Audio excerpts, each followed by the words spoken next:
Welcome back. Dr. Carol Swain believes the way to save education in the United States is in part to convert elements of the Federal Department of Education to patriotic purposes. Think the 1776 Commission, not the 1619 Project.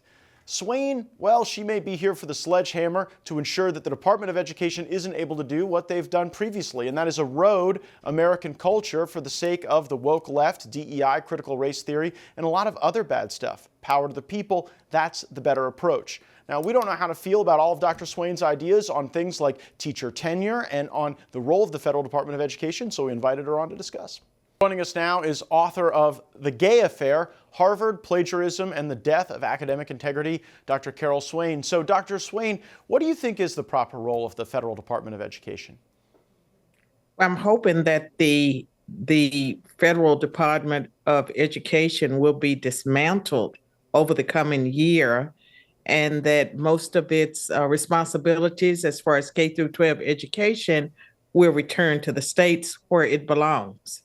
And what do you believe is the type of education or learning that would flourish under that paradigm? It will vary by state. We know that in red states or in states where there are fewer, I don't want to say Democrats, but progressives, fewer progressives, the education students receive will be quite different.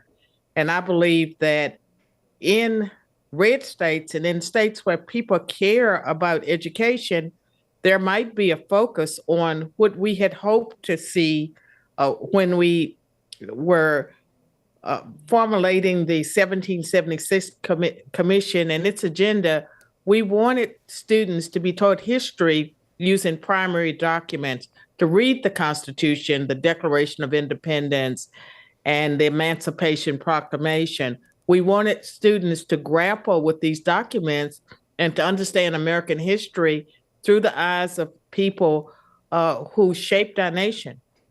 And where are the places in the country where you can say, if we had that state's focus on original documents and true history metastasized around the country, it would be an effective way to have high learning? It might be, but Matt, my concern is that it goes back to the teachers.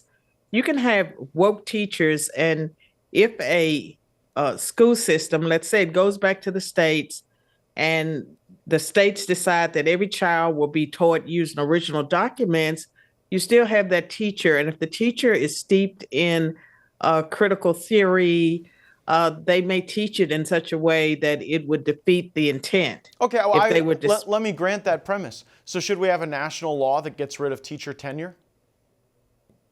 I don't.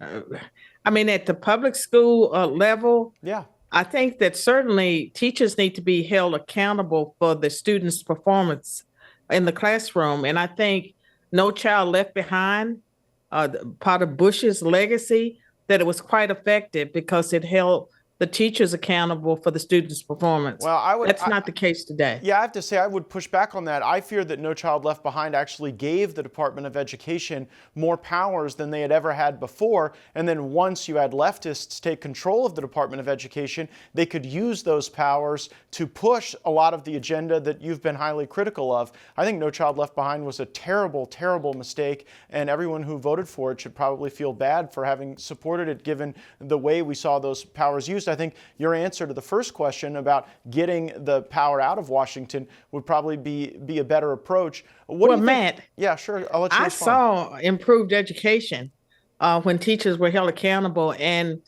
Bush didn't get rid of the Department of Education. No president until he made it stronger. Trump has promised to get rid of it.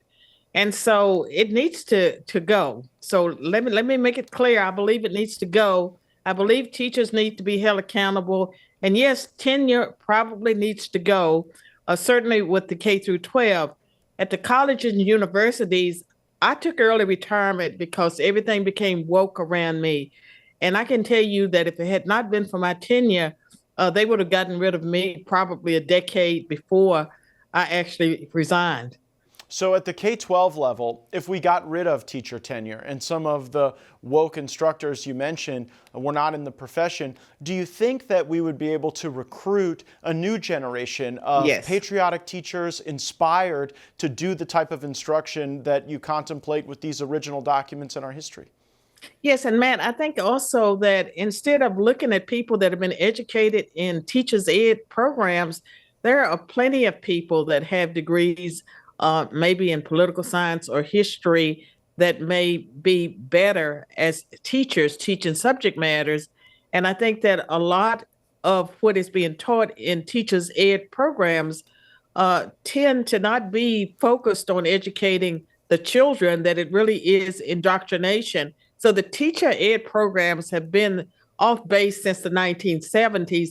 We need to recruit teachers in a different way. I'm going to send that clip of you saying that to Randy Weidgarden at the National Education Association, and she'll probably need to be revived by smelling salts, because the idea that you would take subject matter experts who actually know the topic that they are spreading learning on and giving them the power to go into the classroom and help, that would deconstruct the entire education system in America. And I love it, and I'm here for it, and I'm so glad you said it on my program. Dr. Carol Swain, thanks for being on the Matt Gaetz Show tonight. Thank you.